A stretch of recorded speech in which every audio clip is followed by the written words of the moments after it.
Okay, so now we're gonna start midterm 2. If you have questions, like feel free to raise your hand. We can answer them. But what the plan is to go through just an overview of what you can expect on the test. And then I'm going to start with the regressional analysis because I feel like that's the one that most students are a little concerned about. And I'm hoping just to help you guys kind of sift through it and know exactly what you should focus on for this midterm, because there's a ton of stuff about regression analysis, but you honestly for this class don't need to know all of that. And then my plan is to go through solver and do the 2 solver problems on your practice problems that are most similar to the problems that are on the test. And then if we have time, pivot tables. But honestly, with pivot tables, just go and do the practice problems and you'll be fine with pivot tables. So I probably won't spend that much time on pivot tables. So it's just so first off, just some overview of what you can expect on the test. There's going to be 9 pivot table questions. These are going to be super similar to your practice problems that we gave out and that he went over in class. There's videos on them as well, similar to your project. Just make sure that you're familiar with pivot tables, how to do like the percent sub and stuff. Yeah.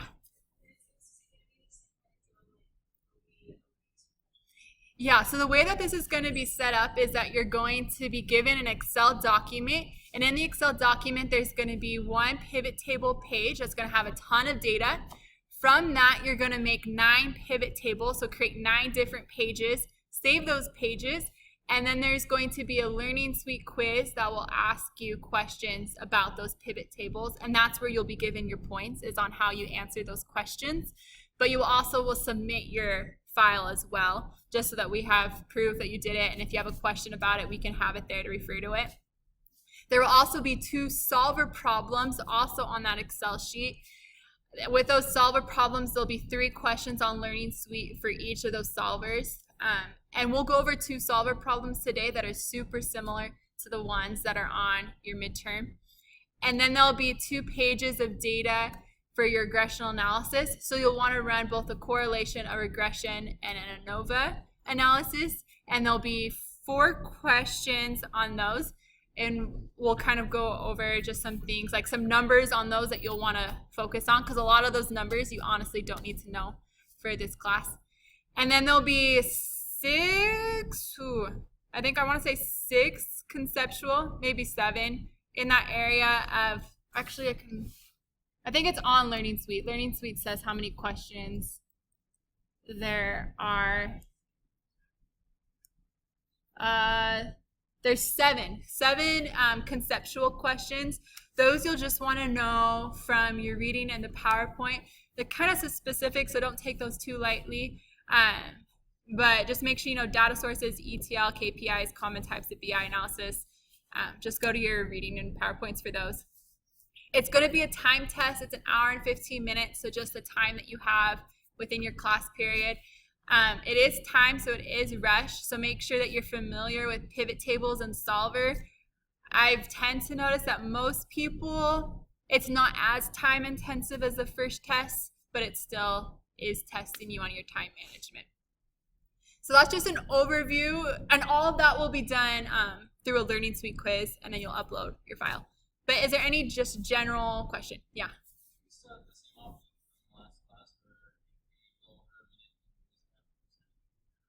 I'm not sure. Zach says no. Yeah. That's the hope. It's recorded. I'm praying this records. That is definitely the hope. Yep. Yeah. No. So it'll just be the Excel document that you will load that will make it available for you to load like right before class. And then the Learning Suite quiz that will open when class starts. Yeah.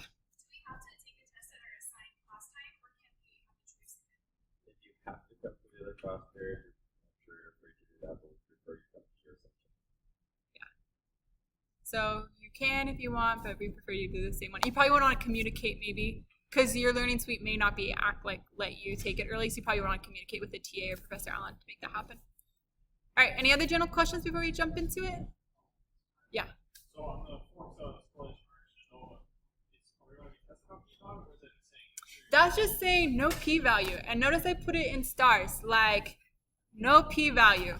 And we'll go over that in super detail in a second. Okay. So what I want to do is I want to go through the crime table data. So that's the data that Professor Allen used yesterday. So it's posted on yesterday's schedule for Learning Suite. And so I just want to go through a correlation. So for correlation, what type of things are we getting? Why would we want to do a correlation analysis? Yeah. See how strongly the two variables are. Exactly. Correlation, you're just trying to see how strongly some two variables are correlated. They have to be numerical variables. You can't bring in like string or like just words. So for instance, we wouldn't do the school type or the INS, I think that's the institute. We wouldn't be able to bring those in. We just have to have numerical data. So to do that, what we're going to go to do is we're going to go to data and we're going to go to data analysis. And we are going to click on correlation. Now for here, it's asking for our input range. And so again, we just want to bring in all of the numerical data or just all the different variables that we want to compare to each other. So to do that, on a PC, you just do Control-Shift to the right and then Control-Shift down, and that should grab it all. Your Mac has different shortcuts. I think it's Command-Shift. And then if you're on a Mac on a Parallels, it's just wacko, and I think you have to go in and manually set it up. So worst comes to worst, you can always just drag it. Yeah. So for this file, I'm on Mac Parallels. Mm-hmm. If you drag it, it takes like 10 minutes. It does take a long time. So you could Google it. I think they're... Manually type in the range. You could enter that as manually type the range in. Yeah. On this test,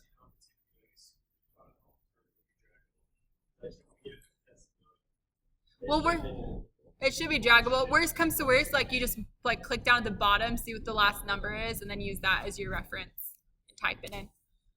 Okay, so we want to include labels in our first row or else an error is going to pop up. So if you have like a weird error pop up, that's one thing you should definitely check, is make sure that you clicked labels are in the first row. And then for our output range, we could do it on a new sheet, but let's just do it here on the same sheet. So I'm just going to go over here. Oh, notice, this might frustrate people. Notice when I do output range, it highlights this input range. So if I was to click a cell right now, it would override my input. So it would have to do that all over again. So just make sure that you click the output range so that when you click a cell, it goes to that output. So then I'm going to click that, and then I'm going to push OK. And now it pops out all this. So I'm just going to double click on this line right here so we can see it all. So out of this, the only thing you need to understand from all of this information is that the closer you are to the absolute one, the stronger the correlation between those two variables.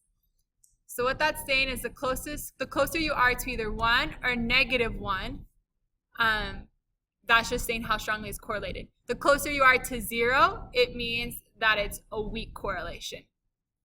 So looking at this data, what would probably be the strongest correlation between them? Between what two variables have the strongest correlation?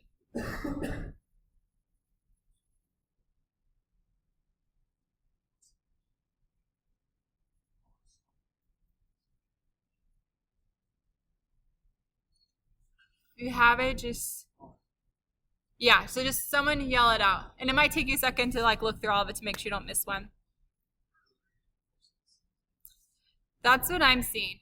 And why would that be our strongest correlation? It's the largest value. If that was negative 0.67, would it also be the same one? Yeah. Negatives here don't matter. If all the negative means is that it has a negative correlation instead of a positive correlation. So you're just looking for the number that's closest to the absolute one. So what two variables here have the weakest correlation?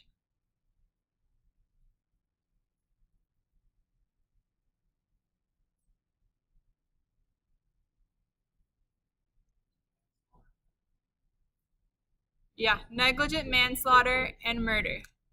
So this here has our our weakest correlation. And that's not because it's negative. It doesn't matter that it's negative. It's just because it's 0.0016. It's closest to 0. So that's really all you need to know about correlation. You're literally looking for the strongest or the weakest, and the strongest is when it's closest to the absolute of 1. Any questions with correlation? Nope? Okay, so let's go on then to regressional. So when would you use a regressional analysis?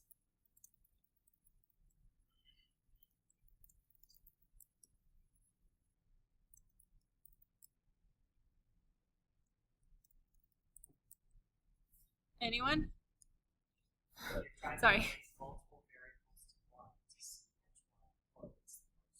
Yeah, so it's when you're going to be taking multiple variables and you're like comparing it to one. It's basically when you're trying to take multiple variables and then use those to predict what that other variable would be. So remember when, so with this, when Professor Allen tried to predict what his life satisfaction was, he used all the other variables to predict that one. And again, with regression analysis, make sure that you only use numerical variables. You can't use words or strings. It has to be numbers. And so to do that, we're going to go to data analysis, and we're going to go to regression and push OK. So for this one, it's asking for the Y range. The Y range is the variable that we're trying to predict, the variable that we're comparing everything else to. So I guess we can probably compare that to enrollment. It's usually going to be either on the very first column or the very last column. That's because when you're getting your X input range, those all have to be consecutive. You can't take these and these for your X input. All have to be consecutive. Yeah, so your X input all has to be consecutive. Yes. We'll tell you. Yeah. So for the Y range, I just want to do enrollment. So I'm just going to do Control-Shift-Down. That's going to grab all of that Y data.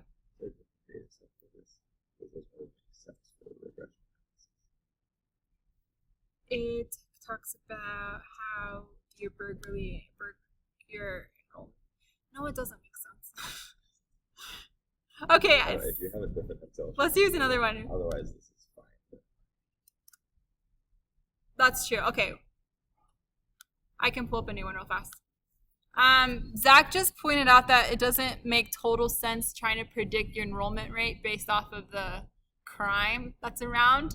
So let's go use the, I mean, it could, we would get the same numbers, but it just wouldn't really make sense. So let me pull up the life expectancy one. So that's the data from Wednesday, May 18th.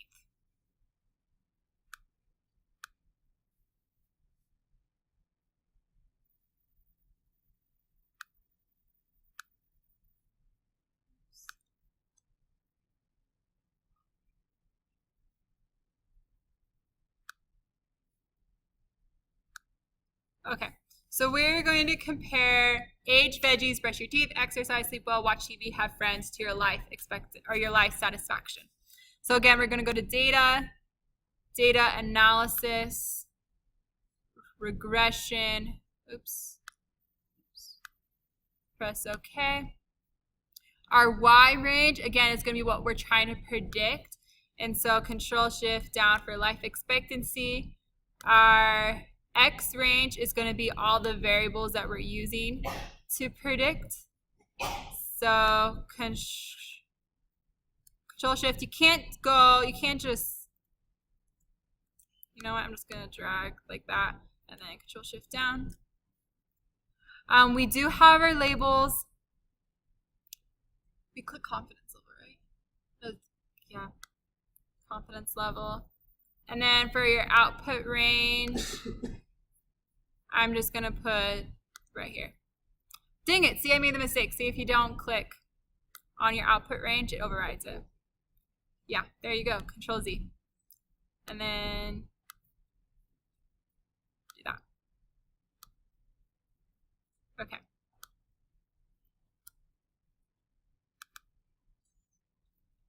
Okay. So, looking at all of this, the information that is super important really is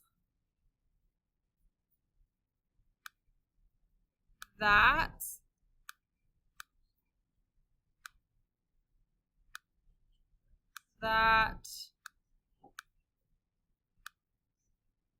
and that.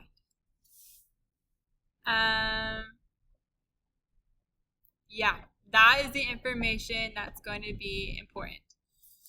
So first off, p-value. What is the magic number with a p-value?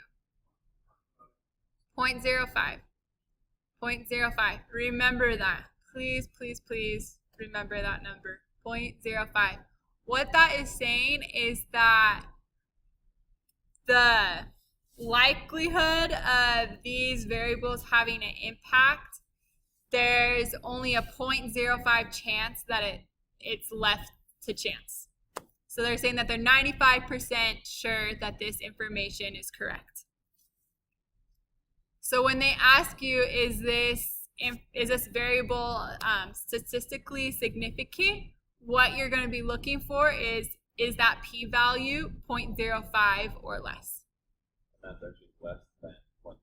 If it's equal to 0.05, it's not significant. It's like this. Yeah, so if it's 0.05, I'm just repeating what he says for the recording, by the way, not because I want to just repeat him. But so if it's 0.05 exactly, then it's not statistically significant. But if it's less than 0.05, then it is. So looking at this data, which variables are not statistically significant?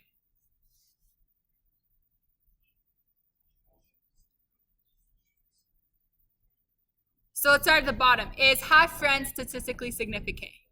Yes. Is watch TV? No. Is sleep well? Is exercise? Yes. Is brush teeth? No. Is veggies? Yes. Is age? No. Is intercept? No. Why? Not a variable. If intercept for some reason was 0.002, would it be statistically significant? No, it's not a variable. Okay.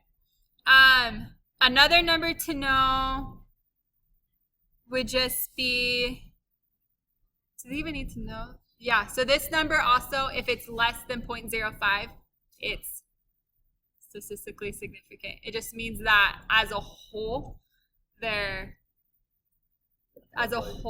p-value for the entire thing. It's just saying as a whole, the data is statistically significant. So this one, because it's to the power of it's statistically significant. Yeah.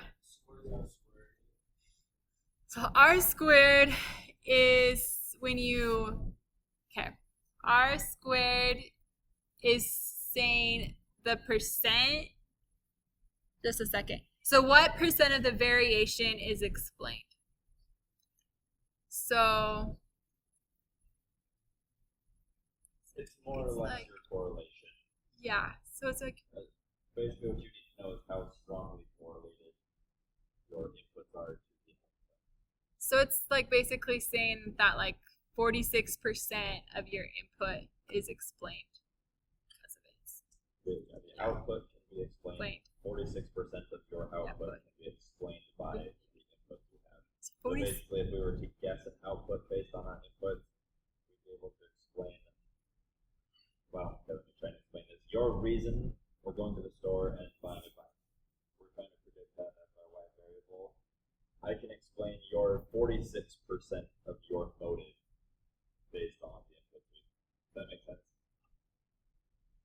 Okay. Yeah.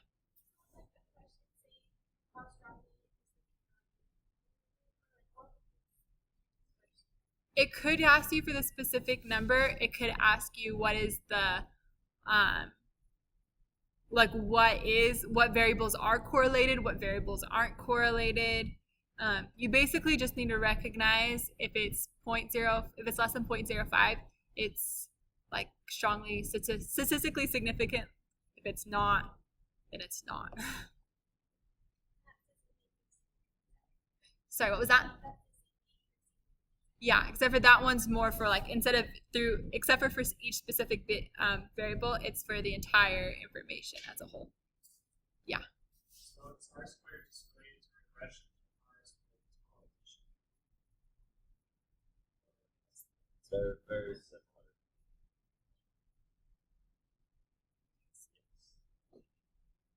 R squared is part of correlation. It's not the correlation coefficient. It comes from the correlation coefficient, so it helps explain correlation as a part of regression. Does that make sense? Okay.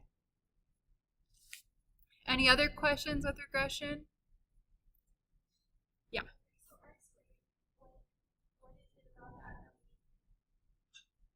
It just basically says how strongly it's correlated.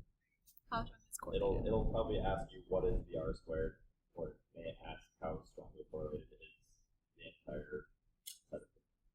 And that's R squared. Yes. Yeah. Correlation is always from 1 to -1. So it's saying how strongly it's correlated, and then the p-value is saying how sure are we that that number is actually true. Okay, so I'm now going to move on to ANOVA, and I'm going to go back to the crime table for that. We have to know individual variable correlation from that. That's Like to be able to calculate. like so there's the p-value and then there's all of the correlations. So, They don't need to do a calculation. right, but do they need to know to look at that? I would explain it just to be sure. That does. What about it? So that's Okay. This is the correlation, just in case you need it. The correlation between age and life satisfaction is -0.02. The correlation between veggies. So this is basically, when we did the correlation table, this is kind of that to just life satisfaction, is this column right here. So it may ask you how strongly correlated an individual variable is to our life. Yeah, and so they do, that's what you would look at. Yeah. And also those numbers with the smaller, they would have more than 5. Yeah, so those are correlations. Those are from -1 to 1. Closer you are to the absolute value of 1, the stronger correlation. So this right here is like a condensed version of this table right here. It's just looking, it would be like this column right here. Pretend that this was life satisfaction and this was all of our variables. It's just taking this data right here and putting it right there. So again, the stronger it's correlated would be if it's close to the absolute value of 1.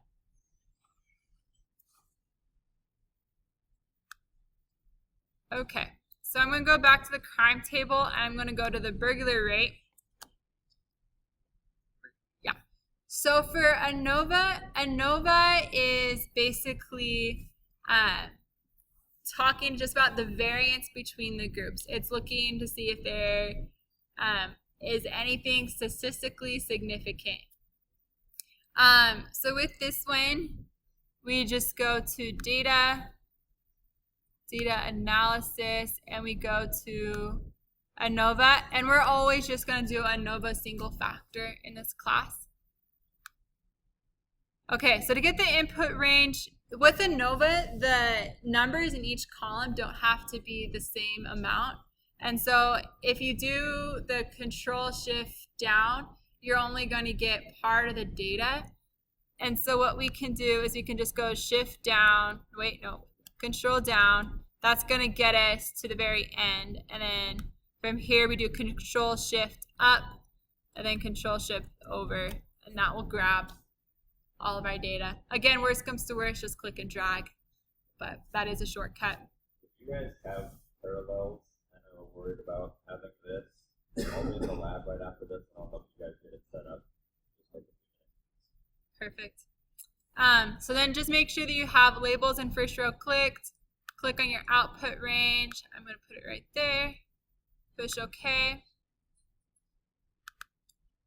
And so this is what ANOVA gives us. Basically, the only real number you need to know with ANOVA is this p-value right here. So that's saying that the variation between the groups, how sure are we that what we produced is true, or that it's and again, the magic number is 0.05. So we're looking to see if this number is less than or greater than 0.05. And it's less than 0.05.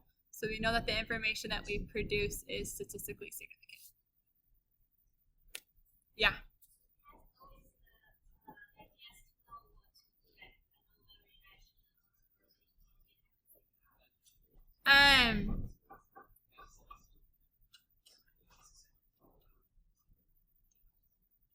It might not use the word ANOVA, regression, or correlation, but if it's ever talking with just like, if it's asking if there's a statistical significance between groups, you know that's ANOVA. If it's asking for correlation between two different variables, you know, use correlation. You should be able to figure it out. I would honestly run all three at the very beginning and then just have all three of them up and then have it up and then answer the questions. Yeah, Chase? So for this one, for ANOVA, the only words on the it's the only real number to look at. Yeah. Just look at the p-value. A lot of information is there, but you need to know the p-value. Okay, any other questions? So, we don't have to so all we're going to ask is Yeah, they're gonna ask questions. Yeah, there's gonna ask a lot of questions. It's gonna ask a lot about statistically significant questions. The p-value, if you notice on Learning Suite, like they mention p-value for under Excel stats, like under the breakdown of what you're gonna be tested on. Knowing that if it's less than 0.05 is statistically significant, and if it's greater than, it's not, like that's going to be a big part of what you need to know for this. But yeah. All right, any other questions? Hopefully this helped just like sift it down. I hope you see it. You don't need to know everything about all this. You really just need to know those key parts. Okay, any other questions on that? No? Yeah? You said they're not going to tell us like specifically what we defined. So can you go over the question and define like the correlation or Yeah,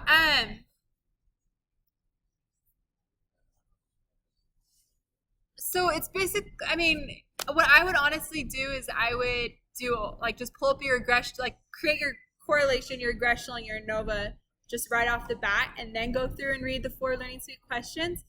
And just based on what they're asking you to compare, you should be able to figure it out. Like if it's asking you to compare between two variables and the two variables aren't one of the variables that you used in your regression one, then you'll know that you'll go look at your correlation table. If it asks you to see which variables are statistically significant or aren't statistically significant to that one that you're trying to predict, you'd be like, oh, I have to look at my regressional one because that's when we're trying to predict it. If it's asking you to look to compare things between between two groups, or just just between the groups as like a whole, then you know, oh, that's ANOVA. But I think it should be pretty clear which one you're supposed to use. Okay, if there's no more questions with Excel stats, I'm going to move into Solver. So with Solver, the practice problems are definitely a good place to start. Let's see if I can pull that up.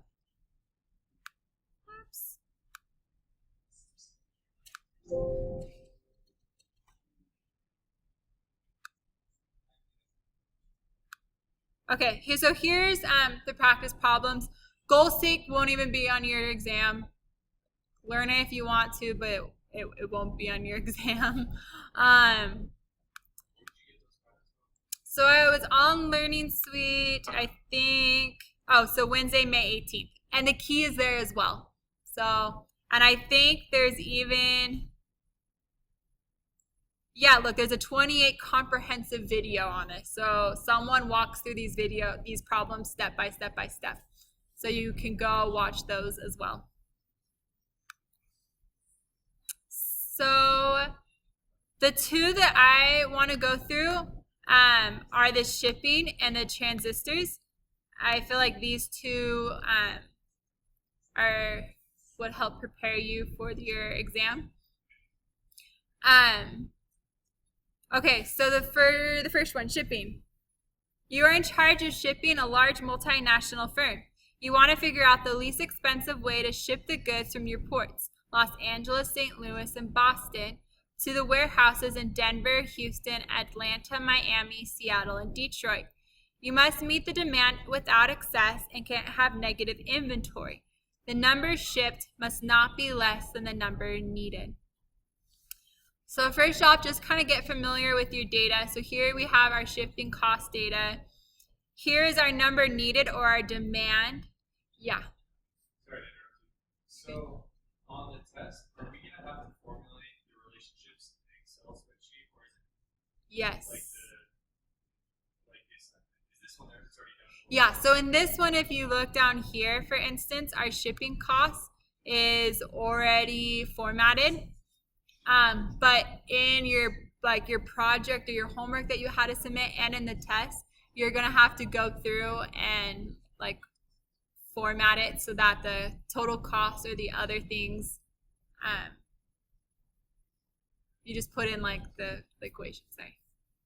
So some common ones, if you're trying to add two different, add and multiply two different arrays, you do the sum product. That's a really helpful one. You guys saw that probably on your homework. For instance, this one right here, they just do the sum of D25 to F25. The numbers shipped, they just do the sum of D13 to F13. So just go through and make sure that all of your equations are entered in. Okay. So what is it that we are trying, what is our goal for this?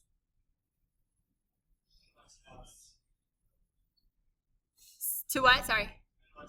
To minimize shipping costs, exactly.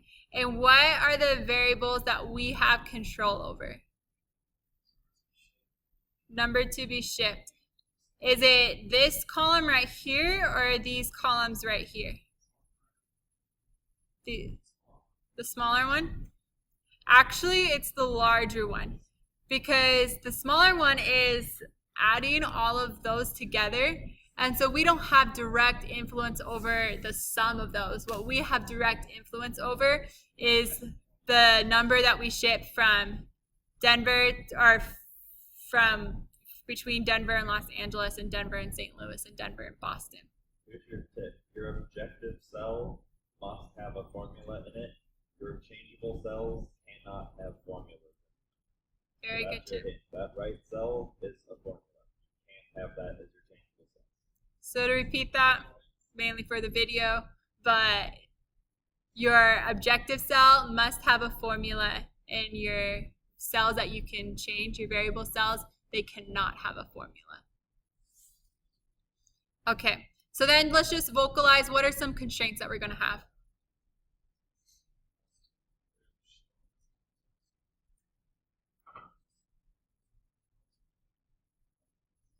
So we have to make sure that these are all integers. We can't ship a half package or whatever it is we're shipping. It talks about how we must meet the demand without excess and can't have negative inventory. So our number shipped has to equal our number needed. And then it talks about how we can't have negative inventory, so our number remaining has to be positive or has to be greater than 0. So let's go in and just put that in. So we go to solver. So our objective, We want to make our shipping costs as low as possible. So we're going to do a min. Other options are that we could have done a max or we could have done a value of and then set it to something. And then we want to change our variable cells. So these are the cells that we have direct influence over. For instance, so these are the cells we have direct influence over, and they're not going to have a formula in them. And so now we can add our constraints. So tell me, what are some constraints that we have in here? I'll bring down the... Yes. So what has to be integers? Yeah, the values that we are changing have to be integers. Okay, what else? Oh, sorry. And we do that by doing integers. What else?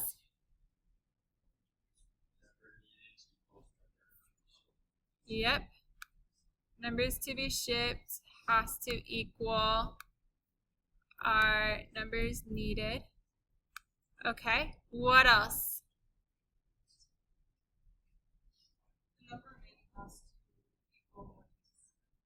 Yep.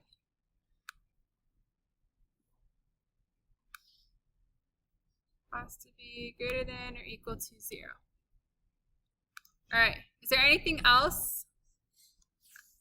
Let me just check something real fast. Well, let me ask you guys a question about demand. As a business owner, okay, so assuming this question doesn't say you can't have more than, can't have less than, let's just say that demand is on there and you know that in some way or another you have to meet demand. Is it better if you have to pick to go over demand or to go under? Okay, I'm hearing both. Somebody who says over, why? Sure.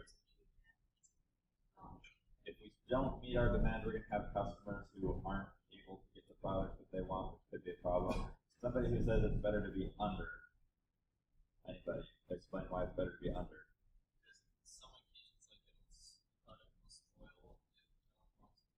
Sure, and even if it doesn't spoil, if you have too much product, you just might not be able to sell it, and you're wasting profits.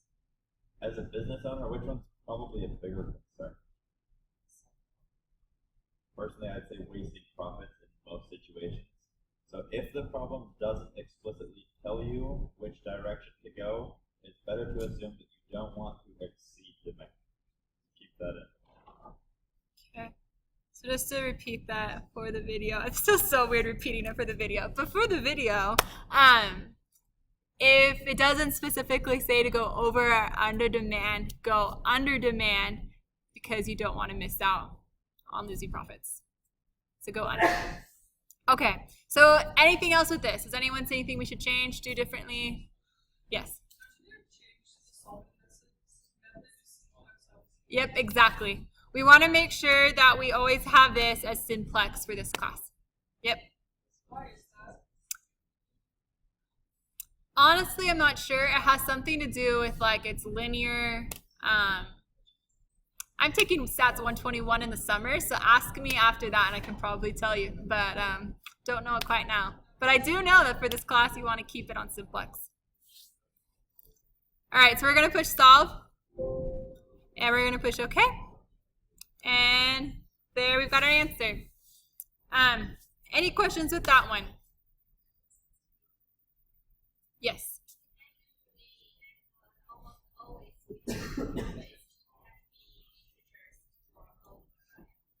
Yeah, so we did that. We made sure that the numbers that we shipped are integers, and that's going to be something that's super common. Like you don't want to make half a bracelet or ship half a package or make half a burrito.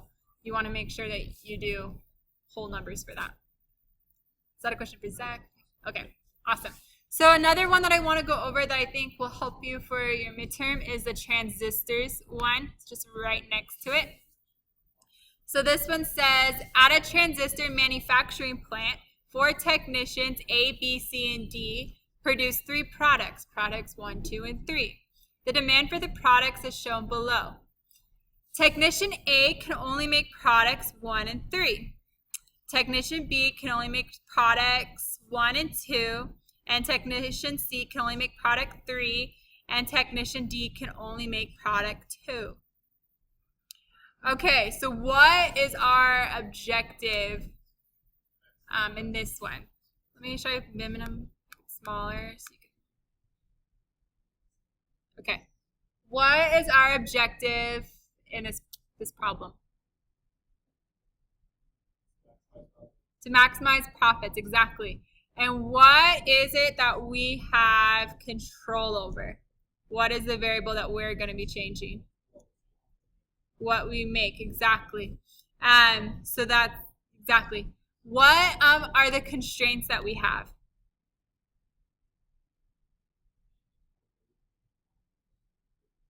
Yeah, so we know that like Technician A only makes products 1 and 3, Technician B only makes products 1 and 2, C only makes 3, blah, blah, blah. How do we actually put that in our solver? How do we tell solver that?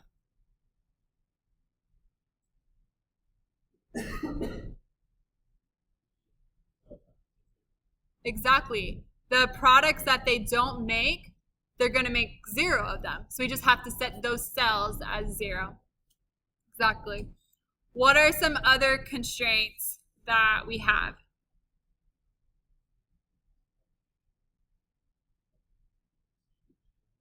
Exactly. You can't exceed demand. So this problem, like Zach was saying, it doesn't explicitly say like the other one did where you have to meet demand but not exceed it. But it does show that the demand is shown. And so we know that you never want to exceed demand. It would be great if you can meet it, but at the very least, you have to be less than it. So let's go ahead and, oh, also, our hours work have to be less than or equal than our hours available. We can't just wishful think that we're going to somehow work more hours than what is available. So to do that, again, we go to Data, Solver. Oh, and this has all of them in there already, so we're going to reset. Okay. Yeah. Yeah, the test won't just have it automatically there. Okay, so what is, yeah.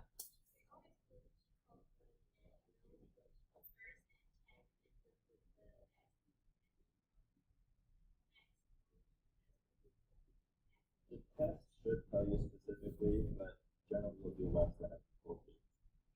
The only reason we did only equals on the shipping one was that it said specifically that it needs to equals it. Okay, so our goal is to get maximum profits. So we're going to do total profits, maximum by changing. All right, what are we changing? What are the actual cells that we're changing? So we're changing our units made. So our D13 to our H15, or our G15, sorry. All right, so our constraints. So we know that what we make, our units made, have to be integers. We know that our demand has to be greater than or less than what we make. What else?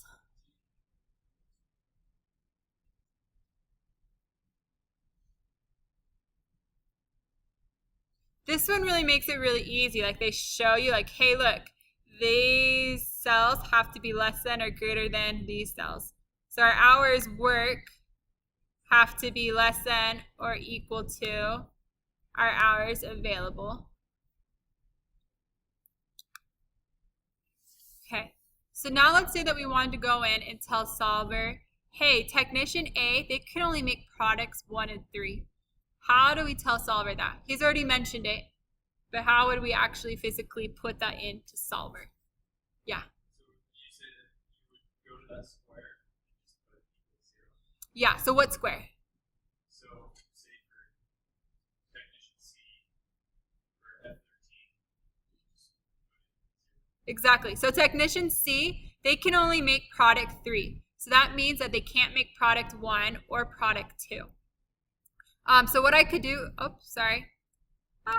So what I could do is I could either go in individually and do E13 equals 0, E14 equals 0, or because they're right next to each other, I can actually just select both of them and say that both of these must equal 0. Now let's do technician, sorry guys, okay. Technician A, so technician A, they can only make products 1 and 2, so they can only make products 1 and 3, so product 2 has to equal 0. Technician B can only make products 1, so they cannot make products, they can only make products 1 and 2, so they can't make products 3, so products 3 equals 0. We already did technician C, and then technician D can only make products 2, so it can't make products 1 and 3. So product 1 equals 0, and product 3 equals 0. Okay.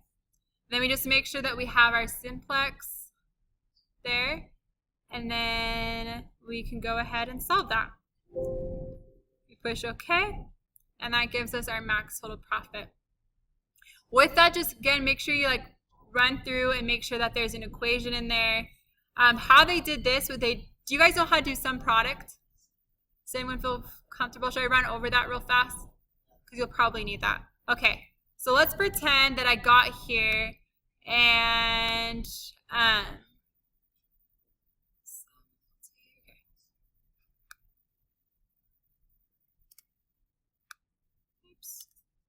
okay, so let's pretend that I opened up this worksheet and there were no equations here.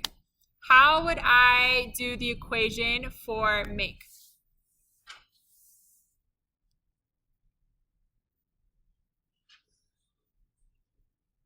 Sorry, what was that?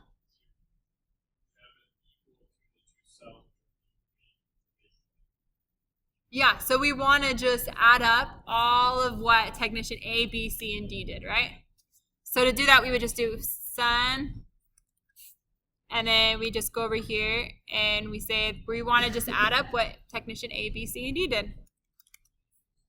And then we can just go and we can copy that for all three.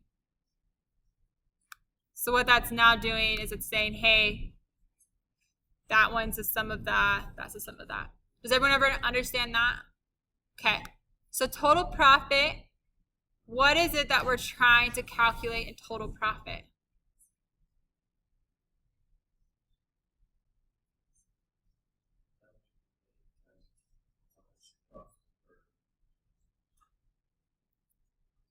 Yes, so we're doing how many we made times the unit profit.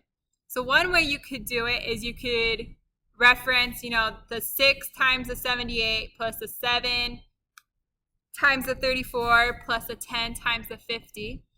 Or Excel has this nifty function called sum profit, which is where it asks you, sum product, where it asks you for your first array. So your first array could be, it doesn't matter, you can pick which one, but you would select one of the arrays or the columns that you're multiplying and adding times the other one, and that will get you your answer as well. Yeah. Exactly. Yeah, so it doesn't matter which array you do first, but if you go top to bottom on one, make sure you go top to bottom on the other, or left to right, left to right. You don't want to do one from left to right and the other from right to left, or else the multiplication, addition will get messed up. Okay, any other questions with solver? No? Okay, that's really all I kind of got, unless you have any specific questions about pivot tables. But with the pivot tables, I really would just go do those practice problems. And then if you have any specific questions, there's a video already made about those pivot problems. You can just go and watch the one specific to just fast forward to find the one specific to the question you had. But yeah, I would go through again shipping and transistors, make sure you can do that on your own. And then just make sure you understand p-value and go through your My Educator and look up those terms that they talked about. Sweet.